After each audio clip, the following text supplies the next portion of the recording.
ویژگی‌های فاشیسم و شباهت زیادش با جریان‌های سلطنت طلبی و مشروطه.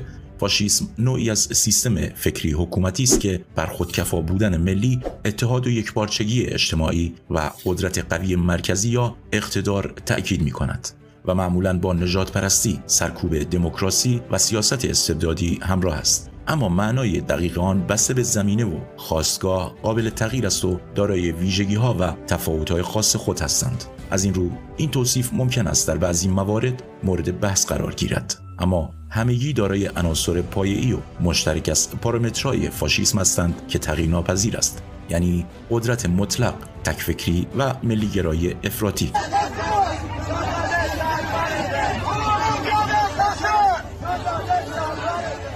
برخی از ویژگی‌های متداول ادبیات و گفتاری فاشیسم عبارتند از: 1. استفاده از زبان ساده و مستقیم. برای برقراری ارتباط با جمعیت و جذب حمایت‌ها، فاشیست‌ها معمولاً از زبانی ساده و مستقیم استفاده می‌کنند. 2. ایجاد دشمن مشترک یا فرضی. این یک تکنیک رایج در پروپاگاندای فاشیستی است که اغلب به صورت ایجاد تصویری از یک دشمن خارجی یا داخلی که باعث تهدید یکپارچگی ملی، امنیت ملی و تمامیت ارضی است به کار برده می شود و برای اجماع عمومی و توجیه اقتدا از خدا، شاه یا میهن استفاده می کنند. 3. تأکید بر قدرت ملی گرایی. به طور مشترک تمام فاشیست‌ها بر قدرت، اتحاد و یکپارچگی ملی و ملی گرایی تأکید ویژه‌ای دارند. 4.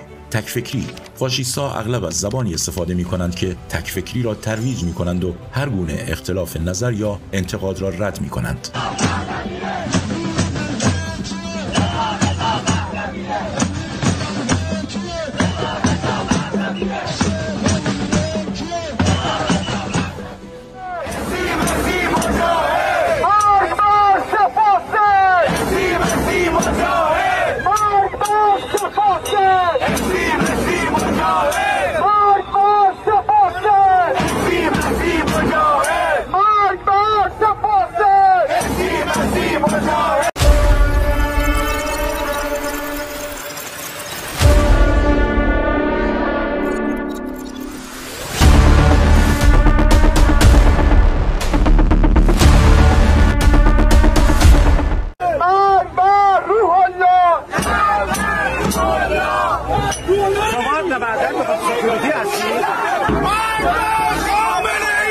حال با توجه به اشتراکات و تفاوت‌های فاشیسم بسته به زمینه و خاستگاه، آیا جریان فعلی سلطنت طلب با تمام طیف‌های مطلقه و مشروطه و همچنین جمهوری خواهان متمرکزگرا با سیاست انکار دارای ویژگی‌ها و شباهت گفتمانی فاشیسم نیستند؟ برای یافتن پاسخ به این پرسش در توییتر اکانت حسین مطلبی تحت عنوان ویژگی‌های فاشیسم و شباهت آن با جریان سلطنت طلبی را همرسانی نمودند که به اشکالی میتوان پاسخ سوال را در این مطلب یافت.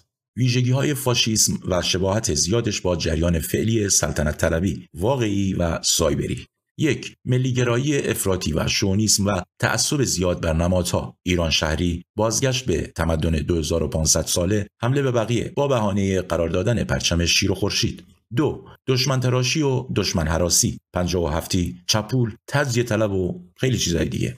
3. لومپنیسم و سرکوب، حمله های سازماندهی شده به فعالین و فحاشی و تهمت و تهدید برای ساکت کردن. 4. روشنفکر ستیزی، حمله به امثال آرش جودکی، فرج سرکوهی و دیگر اساتید دانشگاه و نویسندگان و هنرمندان. 5. پروپاگاندا و سانسور، طوفان توییتری برای بایکوت ایران اینترنشنال. 6. مقدس سازی از رهبر، بگو شاهزاده دهنت عادت کنه، دوران پهلوی ها برگ زرینی از تاریخ ایران بود و هیچ انتقادی بهش وارد نیست.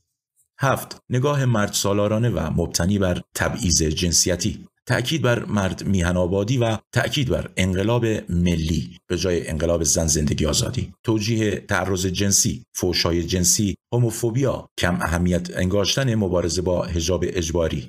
8. دشمنی با طبقه کارگر و سازمان‌های کارگری، چپ هرگز نفهمید، شعار مرگ بر چپی، مسخره کردن منشور کارگری، عدم تعهد به حقوق بشر، توجیه شکنجه با سفیدشویی امثال پرویز ثابتی، طرفداری از مجازات اعدام، مشکل شاه این بود که کم کشت و خیلی چیزای دیگه.